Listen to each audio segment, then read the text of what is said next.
What's going, everybody? This is iNet Coder. Thanks for joining us again. We have some breaking information coming right at you. We are delivering another great Quniverse news edition. So, right now, what we're going to do is we're going to jump right on in and we're going to take you over to the rest of the team. So, I guess first up is going to be Link. Hey, Link. Thanks for that. And today in Quniverse News on the March the 28th, 2018, we've got a jam-packed full issue today, full of all sorts of breaking news, which is pretty exciting. And first up, we have child trafficking at an all-time high. And so what we're seeing is with the resurgence of human trafficking in Libya, which has occupied the headlines, trafficking in the UK has also climbed to an all-time high. And some of the statistics released by the NSA show the potential victims of slavery has increased by 35% since 2016, the highest since record keeping began in 2009. And it's likely that that number will just keep rising, and mainly due to the fact that we're finding them and we're locking them up, which is a great thing. And the disturbing thing about it is that most victims are used for sex or as drug mules, which use vulnerable children as couriers to transfer drugs from the city to rural areas. And the British nationals comprise the largest group, followed by people from Albania and Vietnam. UK's children accounted for 819 referrals, while 777 were Albanians and 739 were Vietnamese. And they're huge numbers. That's crazy. And on to another really cool story.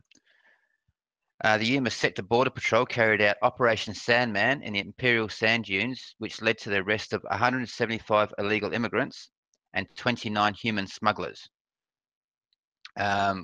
which is a really cool catch for them. So anyway, I'll hand over to Tenacity. Thanks so much, Link. So if you've been following the news, we have actually gotten a direct call to action, and it is kind of fun. It's actually from B, and she's let us know that to all and on to actually get your memes ready, right? And for the 29th of March, which is just tomorrow, and so I'm getting mine ready. So in this call to action, the objective is to set the stage for the release of the HRC video, which I know everyone's anticipating. The action specifically is to post a continuous barrage of memes and any other relevant data. They want to basically hit all of social media platforms that we can find using the hashtags of HRC video, release the video, MAGA, QAnon, and they'd like every post to contain at real Donald Trump so that he can get every single one of them. The date again is 3/29/18, and we're going to do this for 24 hours of relentless memes. So we'll need a lot in our arsenal. The note here is that they'll try to shut us down, so use top trending hashtags along with your posts. Share and retweet as much as possible. Some notes to keep here is toxic to those who are. Yep, some of those memes there are toxic to those connected, impossible to defend, the nail in many coffins, and we must work together. And anyway, I hand over to Odonata. Thanks, Link. Israeli Prime Minister Benjamin Netanyahu left the hospital late Tuesday following tests after suffering a high fever and a cough. The Prime Minister's office said the test showed a mild viral illness in the upper respiratory tract. Netanyahu's illness has come at a stressful time for the right-wing four-time Prime Minister, who is under police investigation for corruption in 3 different cases. Netanyahu denies any wrongdoing. He said on his Twitter, "I'm on my way home. Sure, some rest and hot soup will put things right." And now let's.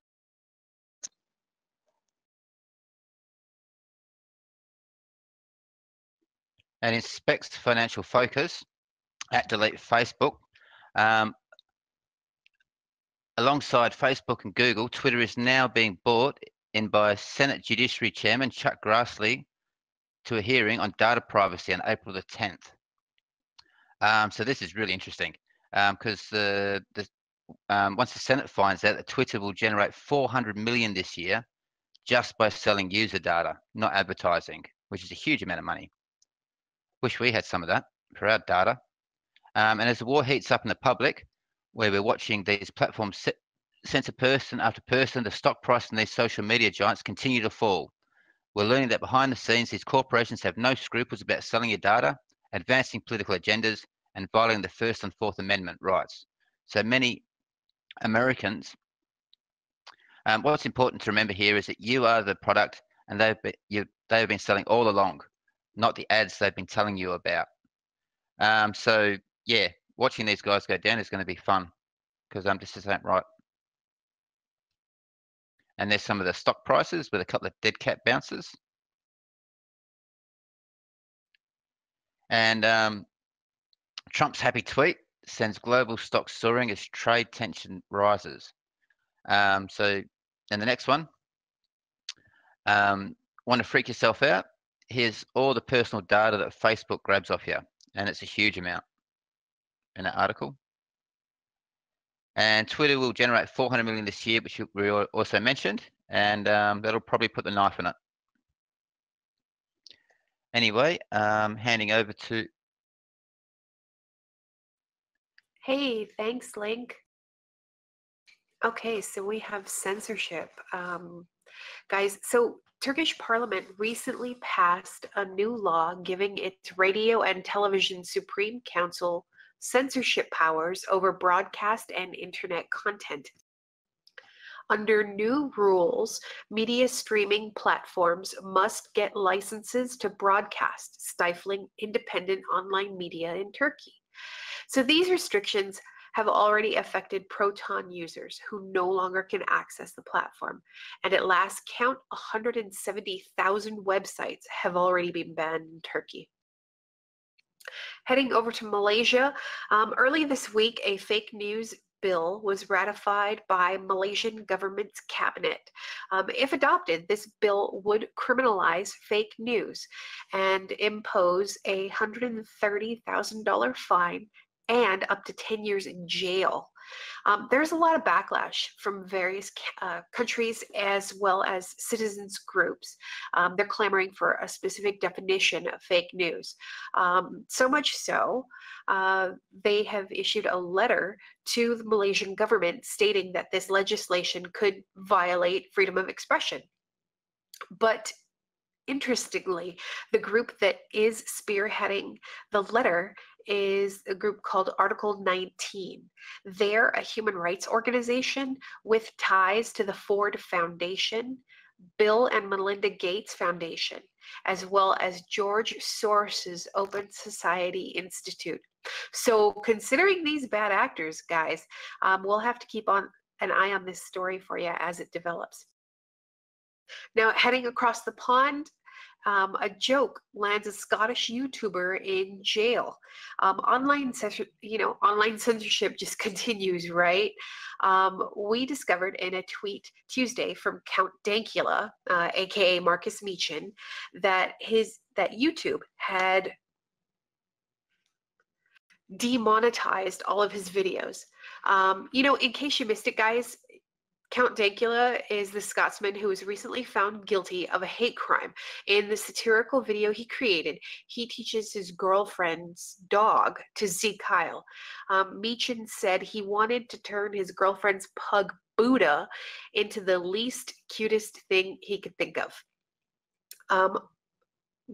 So not funny. He faces up to a year in jail for making this joke. Back in the US, Silicon Valley continues to censor and spy. Facebook was recently outed as having sold the personal data of their millions of users. Not only have they allegedly used that info to net them billions, they're also using it to politically label you. Whether or not you've liked a political candidate or party, Facebook has already presumed and lumped you in with a specific political ideology. And we all know what happens when one assumes. But, you know, if you think that you can avoid the drama entirely by deleting your account, not so much. Facebook has pretty much woven into every corner of our daily lives. The biggest issue, which was revealed by Cambridge Analytica, is that Facebook is embedded within a tangled web of third-party apps and other social media platforms. And it's getting really tough to kind of escape that. Folks are definitely not taking kindly to big tech's sneaky ways. And speaking of sneaky, Microsoft just issued a warning that it'll be cracking down on offensive language. But what's noteworthy is how they're doing this. They're going through all of your messages and other private data. Next up is Tenacity with more news. Thank you so much, Juniper. Actually, with all the bad news that we've been going through and you've heard, we thought we'd kind of lighten it up a little bit and let you know that there's actually been a lot of activity that's going on behind the scenes, and we're going to get right over to it. So behind the scenes, one of the things that we wanted to definitely call out is that you may not have heard in mainstream media, but the FBI actually issued some news around doubling their staff in response to the subpoenas, specifically for the Hillary Clinton email probe and the documents. So big news there. Specifically, we looked into the 911 was reporting today that the FBI director, Christopher Wray, announced Tuesday that he'll be doubling his staff in response to a subpoena from the House Judiciary Committee. We would love it to get more news here, and so we'll be we'll be monitoring this quite closely, and we'll go ahead and give you a little bit more because there's lots to go over today. Also in the news, we noted that crooked Democrat Representative Luis Gutierrez, he was ordered to pay back federal government for misusing federal funds. So we're finding out more folks are getting nabbed and having to pay back that money. So karma.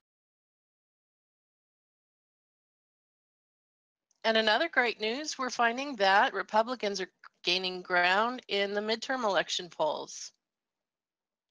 And next, we have some great news about the FCC, which aims to stop foreign spying through the technology supply chain. Also in Saudi Arabia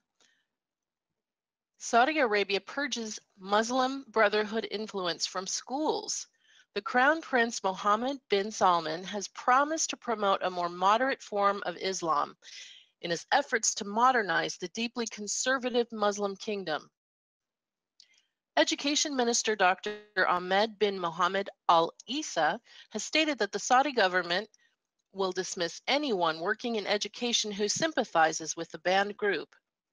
Saudi Arabia is revamping its education curriculum to eradicate any traces of Muslim Brotherhood influence. And he said that anyone working in the sector who sympathizes with the banned group will be dismissed. Dr. bin Mohammed Al Isa said the Education Ministry is working to combat extremist ideologies by reviewing school curricula and books to ensure that they do not reflect the banned Muslim Brotherhood's agenda, saying such books would be banned from schools and universities, and those who sympathize with the group or its ideology will be removed from their posts. And GOP governors from more than a dozen states are backing the Trump administration in its lawsuit over California sanctuary cities. The White House filed the lawsuit that says 3 California state laws that protect illegal immigrants undermine national immigration laws. The Justice Department called the laws unconstitutional. Federal officials say the law has allowed California officials to prevent authorities from removing dangerous people who are in the U.S. illegally. GOP leaders say California's law could harm their states too by making it easier for immigrants who have committed crimes to move to other states. The states filing the lawsuits are Texas, Alabama, Arkansas, Florida, Georgia, Indiana, Kansas, Louisiana, Michigan, Missouri, Nebraska, Nevada, Ohio, Oklahoma, South Carolina, and West Virginia. Thanks. Now let's find out about correspondence coming from the White House. Thank you, Nara. First up today, we had a text of a letter from the President to the Speaker of the House, Representative, and the President of the Senate. It reads as follows: Dear Mr. Speaker, dear Mr. President, in parentheses, Section 202D of the National Emergencies Act, 50 U.S.C. 1622D, provides for the automatic termination of a national emergency unless, within 90 days before the anniversary date of its declaration, the President publishes in the Federal Register and transmits to the Congress a notice stating that the emergency is to continue in effect beyond the anniversary date. In accordance with this provision, I have sent to the Federal Register for publication the enclosed notice stating that the national emergency declared in Executive Order 13694 of April 1st, 2015, as amended by Executive Order 13757 of December 28, 2016, is to continue in effect beyond April 1st, 2018. Significant malicious cyber-enabled activities originating from or detected by persons located in whole or in substantial part outside the United States continue to pose an unusual and extraordinary threat to the national security, foreign policy, and economy of the United States. Therefore, I have determined that it is necessary to continue the national emergency declared in Executive Order 13694, as amended by Executive Order 13757, with respect to significant malicious cyber-enabled activities. Sincerely, Donald J. Trump. Link. So talking about malicious cyber activities, we're having a few technical issues, and it's not us, it's Russian bots, honestly. So anyway, onto the tweets. Ivanka Trump said, skill-based education is crucial to putting more Americans on a path of promising careers and filling the jobs of the future. And Donald J. Trump, about trade talks going on with numerous countries that for many years have not treated the United States fairly. In the end, all will be happy, which is really cool. And also from the White House is partnering with at Interior National Park Service to bring the NCS Safety's prescribed to death opioid memorial to the lips near the White House from April 11th to April 18th. And in response, Donald J. Trump tweeted, I am very pleased to welcome the opioid memorial to the President's Park in April. I encourage all to visit and remember those who have lost to this deadly epidemic. We will keep fighting until we defeat the opioid crisis. But what's very interesting about that is the way he says prescribed to death, that's because most of your opioid addictions are prescribed to you by your friendly GP, which is pretty shocking. And also on the opioid crisis, a few really valid statistics. What we've got here is in 2016, nearly 64,000 Americans died from a drug overdose, which is more than the number of Americans killed during the entire Vietnam War, and roughly 2/3 involve opioids. And to put that in perspective, 38,000 deaths overall are from gun-related crimes compared to 64,000. So that's a big problem. And the other interesting statistic is 1 in 13 people had a substance use disorder, which is a huge figure. And the real way to put it in context, 11,000 people died from homicides in 2016. That was gun homicides, compared to roughly 42,000 people who died from opioids. So that's roughly 4 times the amount of people. But unfortunately, because the media can't make a big circus out of it, we see hardly any coverage from the mainstream media, which is disgusting. So on to Kim Jong-un. RT reported today that North Korea's leader, Kim Jong-un, and his Chinese counterpart, Xi Jinping, have held talks in Beijing in Kim's first foreign trip since taking office. And so they're going to be talking about, between Kim, the US, and President Donald Trump, about trade talks. But the really cool thing is, it's been nearly 70 years since the Korean War, and that country has been in isolation for roughly that time. So it's great to see him coming out. And anyway, I'll hand over to Juniper. Thanks, Link. Now we have an update to the report we delivered to you folks in our March Madness video regarding the poisoning of an ex-spy and his daughter. So a Salisbury nerve agent attack reveals $70 million, a $70 million Pentagon program at Porton Down. Dilyana Gaitonzeva is a Bulgarian investigative journalist and Middle East correspondent. Over the last 2 years, she has published a series of revealing reports on weapons smuggling. 2 months ago, South Front published her investigation into the Pentagon biolaboratories in 25 countries across the world. Her current report provides an overview of the Pentagon-funded experiments at the secretive UK military laboratory Porton Down near Salisbury, which is where an ex-Russian spy and his daughter were allegedly poisoned with a nerve agent.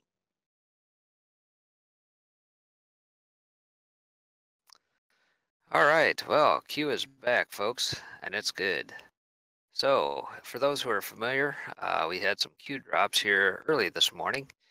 For those who are not familiar with Q, I would advise you to take a look here on the iNet's channel here and look for the 5 W's of Q to kind of get you acclimated.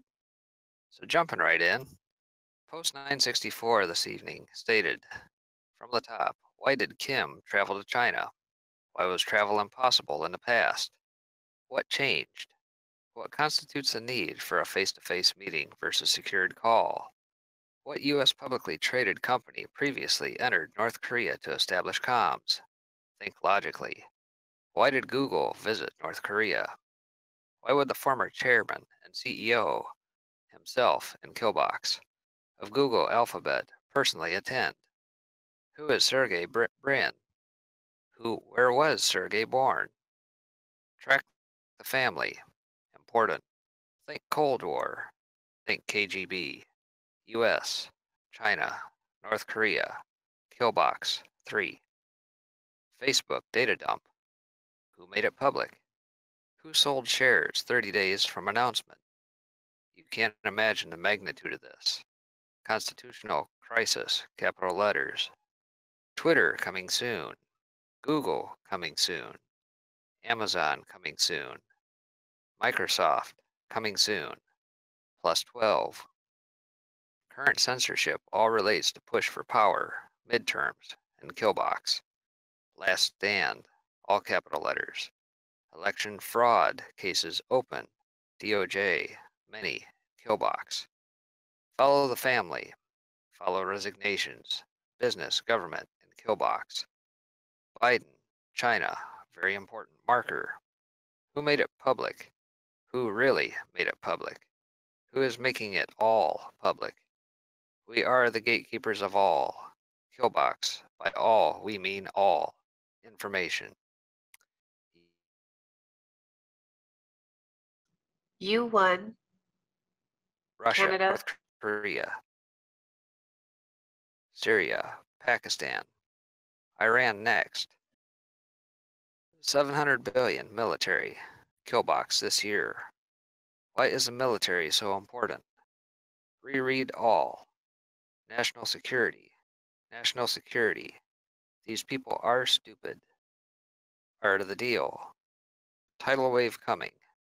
Buckle up. Q.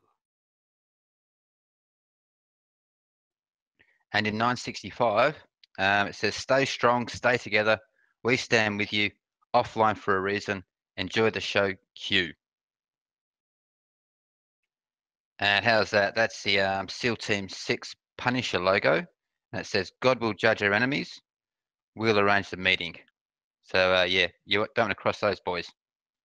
Anyway, handing across to Odonata.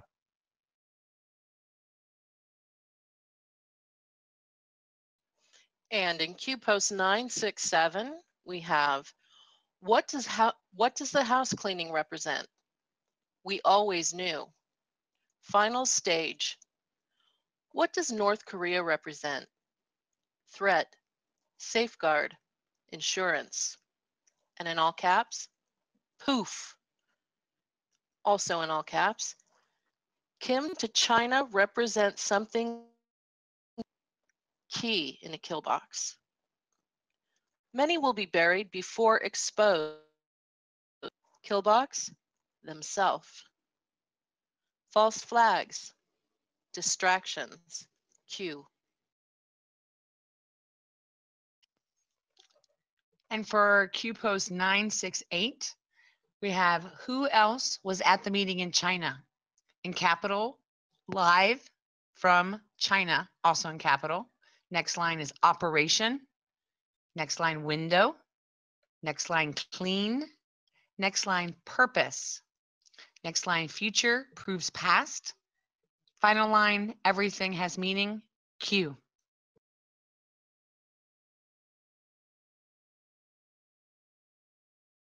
And heading on over to post 969, in all caps, Parkland is a distraction, also in caps. Parkland was specifically organized and designed to distract. Test in a kill box. Watch the news. Actors are acting. And the next three lines are all in caps. Fake. No power. Justice will be served to those playing the game. All in a kill box. And the guns are safe. Trust the plan. Q. And in 970, and Anon posted, free Flynn. And as a response, Q said, or posts, done in 30. House cleaning, WH, White House, secured. Final stage, Q. And hey guys, if you haven't already, make sure to get a copy of Dr. Corsi's new book, Killing the Deep State. You know, I'm halfway through it, and it's pretty much chock-a-box full of information on the shadow government that's been squatting within our legislative halls. So be sure to get it. Dr. Corsi is always full of lots of information, and he also has a lot of insightful information into Q posts as well and decoding. Okay, well, thanks a lot, guys. Definitely appreciate it. And real quick, I'd like everybody that's joined us, please take time, go over our resources here. We've got Breitbart News all the way through to Zero Hedge. And our hidden meme of the day is a tidal wave incoming. Buckle up. Q. And moving on to our Patriot partners, we'd like to give a shout out to We the People 24/7 Patriot Soapbox. They are a 24/7 YouTube live stream. Okay, you can find them on YouTube at that link. We also have Coffee and Freedom. A lot of good stuff coming out of there very soon. Go to that link. Make sure you subscribe. Gran Torino, he's a good friend of us out there in Ireland. Please subscribe to his. Dr. Jerome Corsi, definitely a real good resource around the 24/7. Does a lot of Q decoding. And also, he's a renowned author. Definitely check out his stuff. And if you happen to be on the Discords, okay, please join the Name and Shame and the Internet Bill of Rights. You can join those through those two links there. And the staff, just briefly, guys, I'm Onet Coder. And we have Breaking Spectre, we have Juniper, we have Odonata, we have Redcord, we have Sunny, we have The Missing Link, we have Tootsie Poo, and Tenacity, and Wolverine. So at this point, guys, we definitely like to thank you for joining us. And lastly, I'll call out that fair use statement to make sure that everybody knows that we're on the up and up, and we want to make sure that everybody knows that we're not into doing any kind of copyright malfeasance. So anyway, guys, we definitely appreciate you joining us. And until next time, I think you're going to find that some of the breaking news that we have is is going to really knock your socks off. All right, guys.